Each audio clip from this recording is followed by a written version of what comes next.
Good morning, everyone, and welcome back to the channel.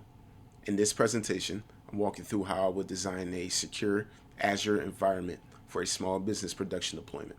This isn't just a lab. This is a structure like real-world architecture plan aligned with Azure administration best practices. Before we even build anything in the portal, we must define structure, security, and governance upfront.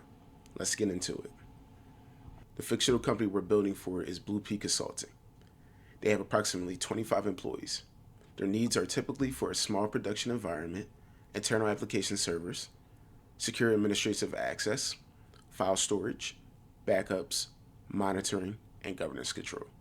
The deployment will be in the East US, and this is a production environment. We need to make sure we have everything set up starting day one. We begin with a single subscription named sub-bp-production-01. For a smaller business, one subscription is appropriate for the initial startup. Instead of placing everything into one resource group, we separate resources by functions: networking, compute, storage, security operations, and backup. This structure improves role-based access control scoping, simplifies cost tracking, and keeps the environment organized at its scales.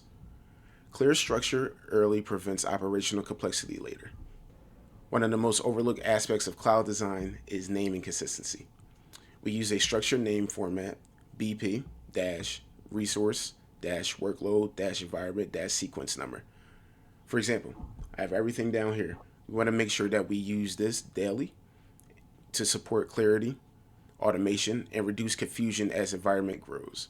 Clean naming is a foundational operational practice. You want to make sure that things don't get out of the way, out of control, because it can get a little messy in there with a lot of resources going on. So this network design right here, this diagram represents the core network architecture. At the top, administrative access originates from the internet but flows securely through Azure Base Station. The core virtual network uses a 10.10.0.0/16 address space to allow future scalability. Inside the VNet, traffic is segmented into three subnets: management subnet, server subnet, and application subnet. Each subnet has a network security group applied with a default deny inbound rule to minimize exposure. The application server resides in the server's subnet and is not directly exposed to the public internet. This segmentation reduces blast radius and strengthens network level security. The compute layer includes a Windows Server 2022 virtual machine named BP-VM-app-production-01.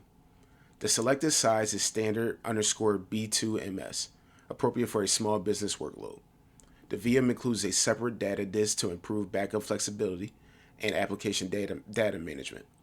Administrative access is restricted, and no broad inbound ports are exposed. Even in small production environments, we still require disciplined configuration. Identity and access management is handling Microsoft Entra ID groups. We define roles based on groups. As you see right here, we have Azure admins, Azure ops, and Azure reads only. Those will be the three groups. Instead of assigning permissions directly to users, we assign role-based access control roles to these groups. This approach will follow least privilege principles and improve scalability. Owner permissions are avoided unless absolutely necessary. Scope access reduces risk and increases operational control. Production environments require both visibility and recoverability. A log analytics workspace is deployed for centralized monitoring.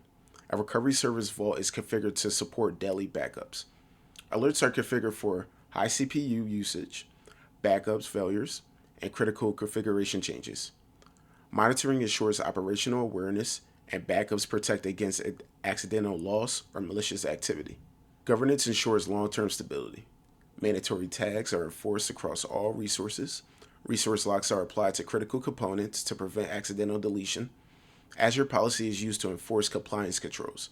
Defender for the Cloud can be enabled to assess security posture and recommend hardening improvements.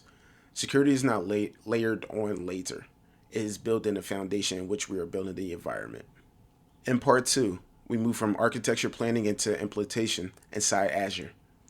We'll begin building the resource structure, applying tags, and configuring governance controls directly in the portal. This series demonstrates how to design, deploy, and secure a structured Azure environment from scratch. See you all in the next video.